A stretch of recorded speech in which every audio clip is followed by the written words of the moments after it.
Lord sa among kabuhi. Kag isa ako sa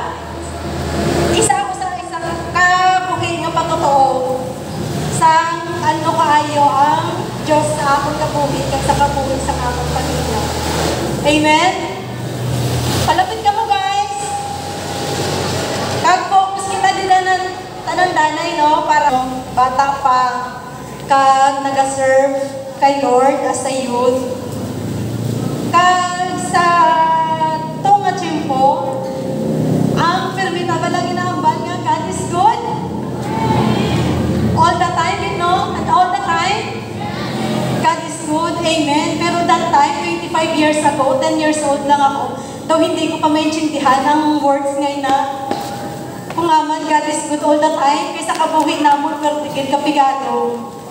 Sa kabuhi namon, nag-abot gidang time, ang bago, nisini ang good sa amon nga sitwasyon, kaya all the time niya, wala kami sa makaon.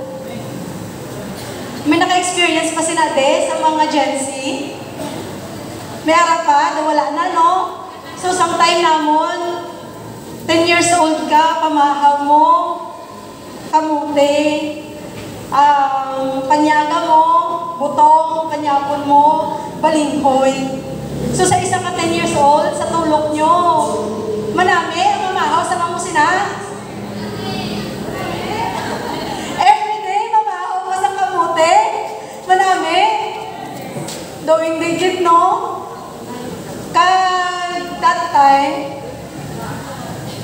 sa akong nga, sige nga pagpamati sa pulong sa Diyos, dito na-develop ang akong nga purpose in life. Kag, by the way, no, kanamigit sa aton nga, tema sa mga adlaw sa youth gathering ngayon purpose, priorities, and plan.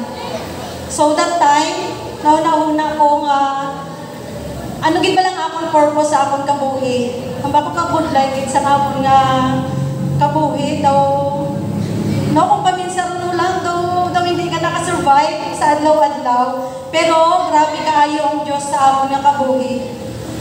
Kag kung balikan ko lang ang mga time na to, pwede gid ka budlay. Kag every time nga maalala ko kung ano kaayo ang Diyos sa amon kabuhi, hindi ko gid mapunggal na maghibi.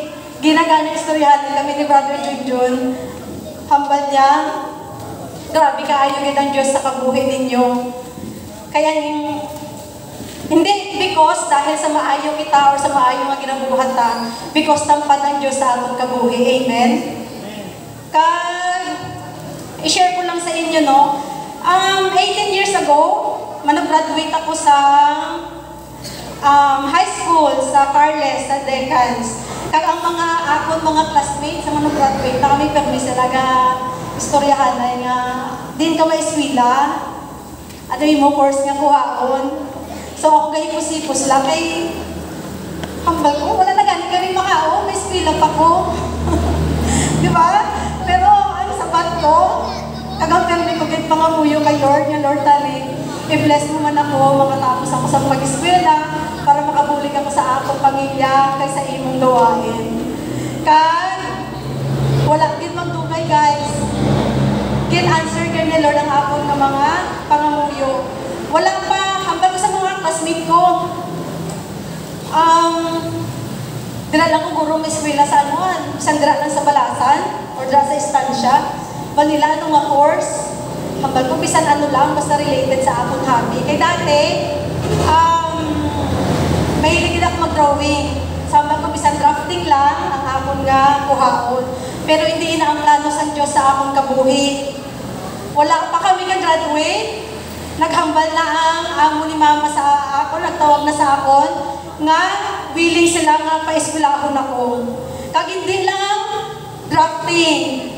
5 years course, BS Architecture.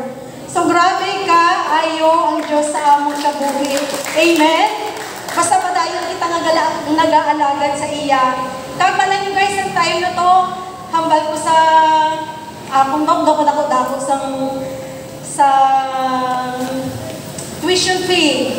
That time, 2016, ang akong nga tuition fee sa college is 21K. So, bago wala kami sa makaon, tapos 21 1K per semester, akong nga tuition fee. Ang bago din ako sa akong nga mga iloy, kagamay, no? Pero maayo gid si Lord, guys. Hindi lang opportunity sa pag-eskwela ang ginhatag niya sa akon.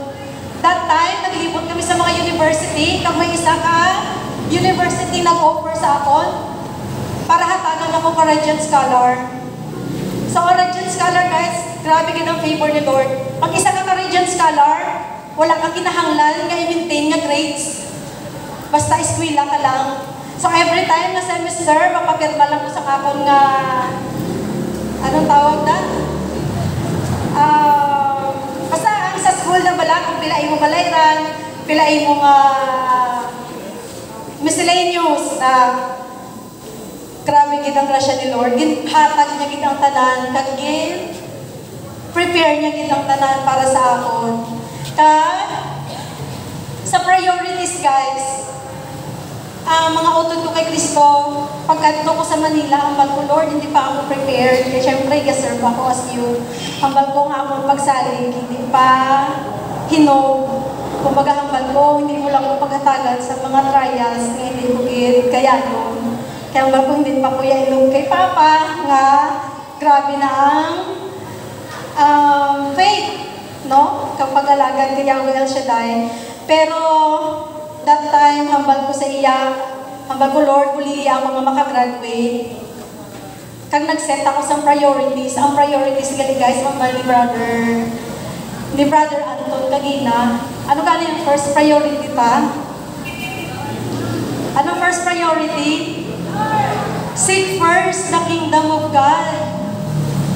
Ang number 1 na yan guys, non-negotiable ginayang. Dapat si Lord gid ang number 1 sa atong kabuhi. Kay once ang number 1, ibutang mo sa number 2, no? Ang matabo sina mesged, no? Mapahamak gid kita sa atong kabuhi ko or maging magulog gid ang atong nga mga plano sa kabuhi. Once nga hindi naton gid priority si Lord sa atong nga kabuhi. Amen? Amen. And then, ang pag-permit ko lang ang prayer, mag-set ko sa priorities, hambal ko, Lord, maalagan ko dyan sa imo, and then, ma-eskwela ko sa maayo, para maabot ang time, nga ma-share ko ang akong success, kag maibalik ko ang kadayawan para sa atong buhay nga Diyos. Amen?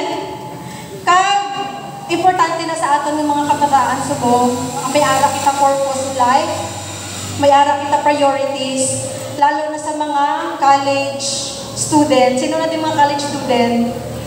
Kag mga college pa, no? Kay importante gid na guys ang inyong relationship kay Lord. Importante gid na nagapamati kita permis sa pulong sa Dios. Kay once nga magwa na kamo sa outside world, no PBB, no? Magwa na kamo sa tuod na life sa college, ato na to tanan nga temptation, tanan nga trials, tanan nga kabudlay, kag ang mga hindi manami nga anong tawag niya? Hindi manami nga hallelujah. Okay, praise the Lord. Amo na ang advice ko sa mga kabataan subo nga pirmigid ka mo mga muyo pag ang inyong relationship kay Lord kinahanglan intact. And then ang aton nga plan. So, sa kabuhay ko guys, tamo man ko plano. Tamo ko plano, kag kung isipon ko lang ang plano ko subong, wala ko di subong. Kaya ang akong plano, syempre ang akong plano niya ako sa Manila, manami ito akong sweldo, tamong sideline, sa okay ang financial. Pero iba ang plano ni Lord para sa akong kabuhay.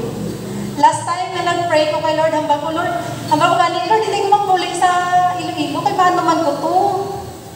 Hambang ko kanaming sa hapon kita tinapos, hambang ko kung dito lang ko mangita ang bra, bago wala gits ng wala daw, ang rate ba lang ginahatag sa akon sa Manila, hindi mahatag diri sa Iloilo. Pero, again guys, wala gits ang imposible kay Lord. Nangamuyo ko kay Lord, hambal ko, kay request kit sa akong bata, nga mapuli na ko di.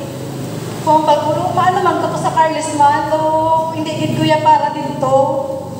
Pero bin-answer liwat ni Lord ang akong nga pangamuyo. Bisan nga gaduwa-duwa man kita Japo, no? Kay Lord. Si Lord dyan maayong gid. Amen? 1 month after, nagtawag ang mga boss ko from Ayala.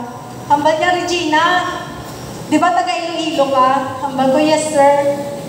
Hambal niya, open ang tanan nga posisyon sa Iloilo, ikaw lang ang mapili. Hallelujah. No? Grabe ang pagkulang ni Lord sa akong kabuhi. So, kung isipin ko lang, di ba, nung kamudlay nga makadto ko din, tapos ang rate sa Manila, ihatag man di sa akon. Kung ano ang ginhatag nila nga opportunity sa Manila, ihatag man di sa akon. So, grabe gid ka ayaw ang Diyos sa akong kabuhi. Amen? Kag, ang mabilin ko lang sa atong ng mga kabataan subo, nagapasalamat din gali ako sa tanan nga naghatag sa tiyempo para sa youth gathering ngayon nino, and I hope and I pray nga madamo pa nga youth gathering ang aton nga mahimo every year para makashare kita sa aton stories of success bangod kay Yahweh siya nagpasalamatan sa aton buhi nga Dios, and magapuli kita nga dalaang